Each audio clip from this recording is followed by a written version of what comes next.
주인을 향해 가는 물건들이 잠시 머무르는 택배 영업소. 벌써 반년째 이곳의 소장 은지 씨는 주인 잃은 물건들 때문에 골머리를 앓고 있습니다. 물건을 이쪽에 보관을 해놨는데요. 여기서부터 여기까지예요. 이 물건들은 공통점이 있었는데요. 상자 안에 든 물건은 모두 그냥 진짜 완전 다 쓰레기예요. 쓰레기란 겁니다. 이렇게 편의점에서 사 먹을 법한 이런 것들이 좀 많아요. 과자 봉지는 물론 양념이 고스란히 묻은 음식 포장에 달걀 껍데기까지 담아 택배를 보낸 발신자. 그는 매번 같은 사람에게 물건을 보내고 있답니다. 고객님한테 얘기하니까 갖다 주지 말라. 수치 거부하겠다. 다시 저희 쪽으로 왔어요. 저희도 착불비를 받아야 되니까 이게 계속 운임이 계속 쌓여가잖아요. 10만 원이 넘어가고 저희도 너무 답답해가지고. 우린 물건의 수신자인 태훈 씨를 만나 자세한 얘기를 들어보기로 했습니다. 시작은 지난해 가을부터였다고 합니다. 추석 때예요. 아니 처음에는 그때 일하고 있었죠. 밖에서 일하고 있었는데 택배를 갖다 놓으니까 왜 그러니까 이거 누가 이제 선물 보냈겠지 하고 이제 박스를 봤는데 이건 너무 흐르면서 뭐 이런 걸 보냈지 하고서 열어보니까 쓰레기가. 명절 선물이라고 생각했지만 쓰레기를, 그것도 착불로 보냈다는 누군가. 택배회사로 내가 전화를 했어요. 이거를 내가 받을 수가 없다. 그래서 그게 지금까지 1월, 2월에만 12개가 왔더라고요. 네. 집요하고 끈질기게 택배를 보내고 있는 사람은 대체 누굴까? 어쩌면 그 단서는 상자 속에 숨어 있을 겁니다. 야, 진짜 쓰레기다. 너무 심각하다 이거. 이건 고농축 트럭 버스용이네. 세차처럼 쌩쌩하게. 그런데 이건 뭐예요? 셀인데 셀. 남자야 남자. 아까 콘돔도 있었어 콘돔. 테러 이건 테러야 테러. 아 이런 놈이 다 있어. 그가 남긴 흔적은 더 있었습니다. 그 부산 동래구 복천동에서 보냈네. 여긴 서울 관악구. 여기도 남양주예요. 전국에서 보냈네 전국에서. 글씨체도 똑같아. 똑같아? 전국 곳곳에서 김 씨와 박 씨의 이름과 연락처로 택배를 보냈지만 상자의 필체는 한 사람의 것입니다. 이분 아세요? 태훈 씨가 김 씨에게 전화를 걸었습니다. 여보세요? 아 예. 아 혹시 성함이 되나요? 예예. 택배. 저희가 지난달에 어떤 놈 지금 매일 상관해갖고 그렇다면 상자에 적힌 또 다른 이름인 박 씨의 입장은 어떨까? 혹시 저희한테 택배 보낸 거 있나 확인 좀 하려고요. 잡아낼 수가 있어요 없어요? 그거 내가 고갈도 했는데 그 자세히. 연락처를 도용당했다는 겁니다. 경찰에 신고를 하기도 했다는 박 씨는 무척 억울하다고 했는데요. 우린 그를 직접 만나 자세한 얘기를 들어보기로 했습니다. 이거 내가 보냈으면 정신병자죠 내가. 내가 내 이름을 왜 보내겠어요 뭘. 글씨를 써달라고 하는 걸 써주실 수 있을까요? 그럼요. 범인과의 필체를 비교하기 위한 우리의 제안에도 선뜻 응한 박 씨. 발신, 경기. 경기. 하다 별짓을 다 해버려. 한눈에 봐도 범인의 글씨와는 무척 달라 보이는데요. 글씨가 틀리네요. 아 당연히 틀리기 전에 나는 그런데 옛날에도 내가 하나 받았어요. 내 이름으로 내놓은 거. 쓰레기 택배 내가 하나 받았어요 내가. 박 씨 역시 쓰레기 택배를 착불로 받은 적이 있다는 겁니다. 언제요?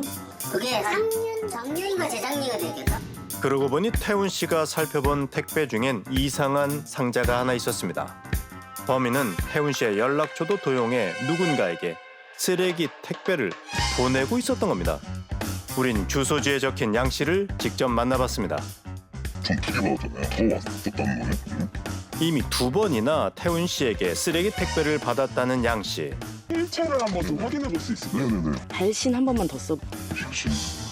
그런데 어째 양 씨와 범인의 글씨가 비슷해 보이는데요. 우린 전문가의 도움으로 쓰레기 택배에 적힌 필체를 보다 면밀히 분석해 보기로 했습니다. 박스 필적은 모두 같은 필적이다. 특징적인 피력이라든지 온필 습성이라든지 모두 같은 한 사람이 쓴 동일한 필적으로 감정이 되었습니다. 이분 같은 경우에는 토자의 형태 보세요. 티그제 형태, 여티그대 형태. 이 미음 부분에서도 서로 다른 필적으로 감정이 된 겁니다. 이대로 범인은 못 찾는 걸까요? 그런데 내가 이제 종업원으로 데리고 있던 그 한 사람이 있었는데 그때 여름이었었으니까 한 7, 8월 달 되겠네. 그날은 내가 좀 심하게 얘기를 했죠. 야, 담배를 시도 때도 없이 담배 피고 나 담배를 못 피는 건 뻔히 알면서 옆에서 담배를 피면 같이 일을 못 한다는 얘기 아니냐. 흡연 문제를 지적했더니 돌연 사표를 냈던 홍 씨. 그리고 한 달 뒤부터 쓰레기 택배가 오기 시작했다는 겁니다. 그것 때문에 얘가 좀 속상했을 거예요. 얘예요. 99% 얘라고요. 태훈 씨의 짐작대로 홍 씨가 정말 범인일까요?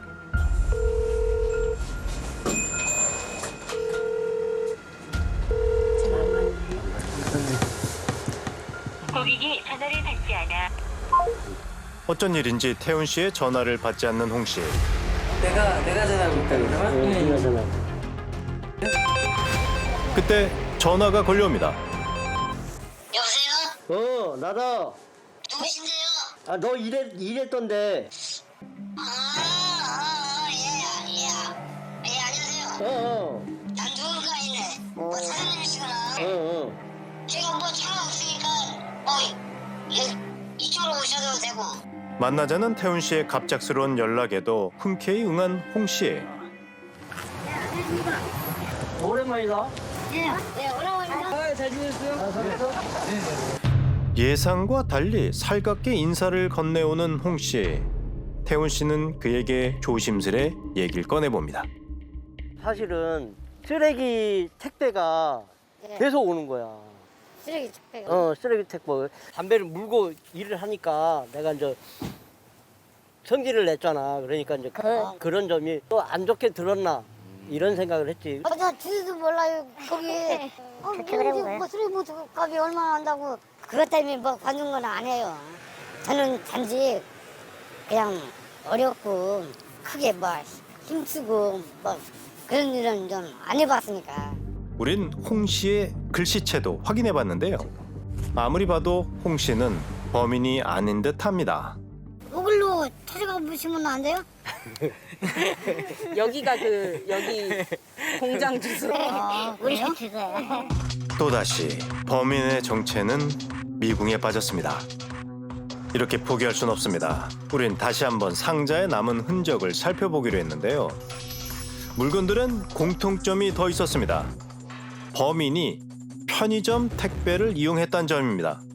보내는 주소는 부산이거든요. 혹시 이게 뭐 어디서 보낸 거? 인천에서 담당하는 지역에 있는 편의점이신 것 같습니다. 보내는 사람의 주소는 임의로 적은 것일 뿐 실제로 범인이 택배를 보낸 곳은 인천과 용인 그리고 태훈 씨의 사업장이 있는 경기도 화성의 편의점으로 확인됐습니다. 우린 범죄 심리 전문가와 함께 범인의 위치를 추정해 보기로 했습니다. 광범위한 지역에 나눠서 만약에 보내려면 본인이 직접 차를 갖고 있지 않으면 거의 불가능한 상태다. 그러나 여기 집중돼 있잖아요. 자기가 주로 다니는 그쪽 지점을 갖다가 많이 본인이 벗어나지 못했기 때문에 자기도 모르게 자기가 살고 있는 그 가까운 지점이 많아질 수밖에 없었던 거죠. 그런데 며칠 뒤 태훈 씨에게 다급히 연락이 왔습니다. 하나 더 왔더라고요. 택배가요? 또 수상한 택배가 온 건데요. 또 이 세상에 이거 쓰레기에 세상에 이런 걸 어김없이 쓰레기가 쏟아집니다. 사람이 할 수가 없어. 이번에도 경기도 화성의 편의점 택배를 이용한 범인. 편의점 CCTV에는 그날의 흔적이 고스란히 담겨 있었습니다. 여기 누가 박스 갖고 온다. 근처에 사는 걸까요?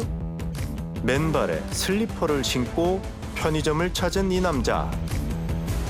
모자와 목도리로 얼굴을 꽁꽁 가린 그의 민낯은 과연 어떨까? 그런데 누구야? 우리하고는 아무 관계가 없는 사람인데 이 사람? 아니 모르겠어요. 응? 모르겠어요. 누군지 모르겠다. 우린 그가 남긴 종이 조각 하나까지 다시 살펴보기로 했는데요. 이것도 납품서거든요. 납품서? 네네. 조각난 종이들을 맞춰보니 두 업체의 주소가 나옵니다. 여긴 뭘 하는 곳일까요?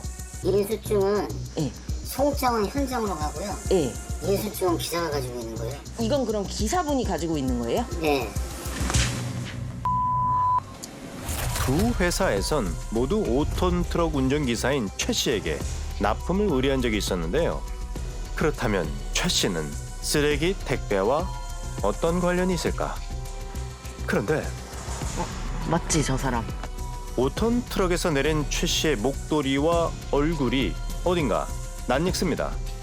그는 바로 우리가 오랫동안 찾아 헤매던 편의점 CCTV 속 주인공, 쓰레기 택배를 보낸 범인입니다.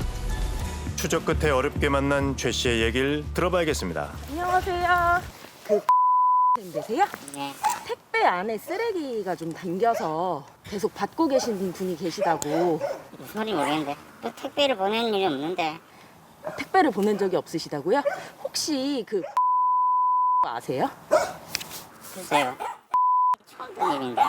그게 무슨 말인지 모르겠네. 쓰레기 택배도 태훈 씨의 이름도 금시초문이랍니다. 저희가 CCTV를 확인을 했는데 이게 그 선생님 맞으시잖아요. 지금 목도리도 이거 똑같고 옷도 똑같은데.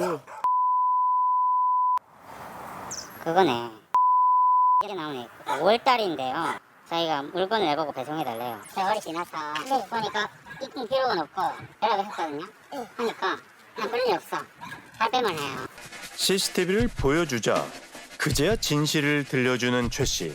운송비를 받지 못해 쓰레기 택배를 보냈다는 겁니다. 어떤 걸 담아서 보내신 거예요? 말 그대로 불쾌할 수 있는, 나도 그때 고생하고 불쾌했으니까 나도 당신이 불쾌할 수 있는 걸 보내줄게. 당신이 그렇게 입 싹 닦으니까. 돈을 못 받으셨으면 돈을 받으시면 되잖아. 그러니까 가서 따지고 싶지. 그런데 뭐 가져갈 시간도 있는 것도 아니고. 해결했잖아요. 내 송견 받아봐요. 당연히 당장 그만두지. 그렇다면 최 씨가 연락처를 도용한 김 씨와 박 씨는 어떤 관계일까?